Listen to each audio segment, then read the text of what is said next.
ये एक सुंदर तस्वीर है। इंडिया गठबंधन के तमाम नेता एक साथ दिख रहे हैं। इस तस्वीर में प्रधानमंत्री पद के कुछ दावेदार भी हैं, लेकिन ये तस्वीर बहुत देर से आई और राजनीतिक तस्वीर या तकदीर में नहीं बदल सकी। एग्जिट पोल के पहले नेता दावा करते रहे कि उनको करीब 300 सीटें आ रही हैं। इंडिया गठबंधन कम से कम 295 सीटें प्लस 295 से ज्यादा आएंगे, कम तो नहीं आएंगे। ये हमने आकलन किया कि सभी हमारे नेताओं से पूछने के बाद ये एक आंकड़ा हमारे पास मिला है। लेकिन जो तस्वीर में दिख रहा था वह जमीन पर कहां था? ये सवाल बार बार उठता रहा कि इंडिया गठबंधन का कोई न्यूनतम साझा कार्यक्रम या घोषणा पत्र है या नहीं। कुछ साझा रैलियों के अलावा प्रचार की कोई साझा रणनीति भी नजर नहीं आई। इंडिया गठबंधन ने बेशक कई मुद्दे खड़े किए, लेकिन भरोसा नहीं दिला सका कि उसके पास इन मुद्दों के हल हैं। शनिवार को भी अखिलेश तेजस्वी अपने अपने दावे दोहराते दिखे। उत्तर प्रदेश में भारतीय जनता पार्टी की सीटें पलट जाएंगी और इंडिया गठबंधन पीडीए की लड़नी सबसे ज्यादा सीटें जीतेगी। भूचाल आने वाला है। भूचाल नहीं आएगा। भूचाल तो पहले ही था। बेरोजगारी का भूचाल था, महंगाई का भूचाल था, आपकी जीएसटी की मार का भूचाल था, सीबीआई का भूचाल था, ईडी का भूचाल था, इनकम टैक्स का भूचाल था।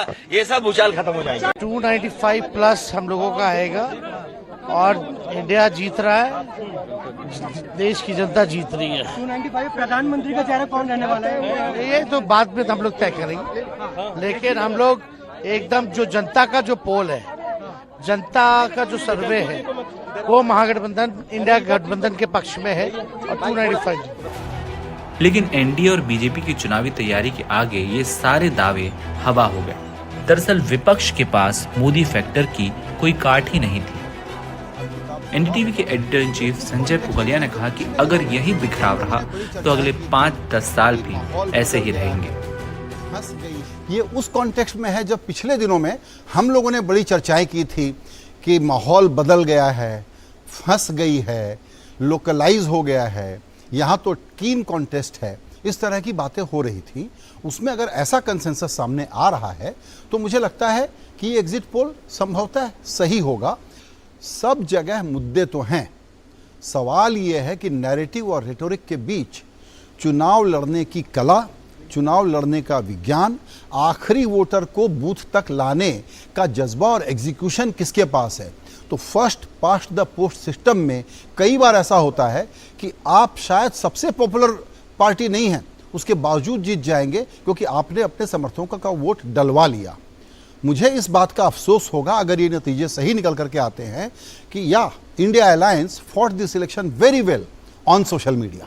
विपक्ष को अपना जो काम करना चाहिए उसमें वो क्यों फेल हुए, इसको समझाने का बिंब सामने है मेरे। इस बार मोदी लेड बीजेपी ने विपक्ष को मिसलीड किया और वो सोशल मीडिया के इस अखाड़े में, इस रिंग में लड़ने के लिए उतरे हुए थे। यहाँ मोदी था ही नहीं, मोदी किसी और अखाड़े में था। वो अखाड़ा कहाँ है, दंगल कहाँ है, ये विपक्ष को पता नहीं था। ये विपक्ष सोशल मीडिया के लाइक्स और व्यूज को गिन करके चुनाव की अपनी जीत डिक्लेयर कर रहा था। ये मोदी को कंप्रीहेंड नहीं कर पाता, देश के मुद्दों को कंप्रीहेंड कर पाता है तो रिलेटेबल भाषा में बोल नहीं पाता, इसके पास कोई स्टोरी नहीं थी। ये दुख की बात है। ये हम तकलीफ से कह रहे हैं कि विपक्ष ने भारत के लोकतंत्र को ठगा है। जाहिर है इंडिया गठबंधन की चुनौती अब अपने आप को बचाए रखने की भी है। 4 जून के बाद पता चलेगा कि अब इंडिया गठबंधन किस दिशा में आगे बढ़ेगा। वैभव पनीटकर, एनडीटीवी इंडिया के लिए।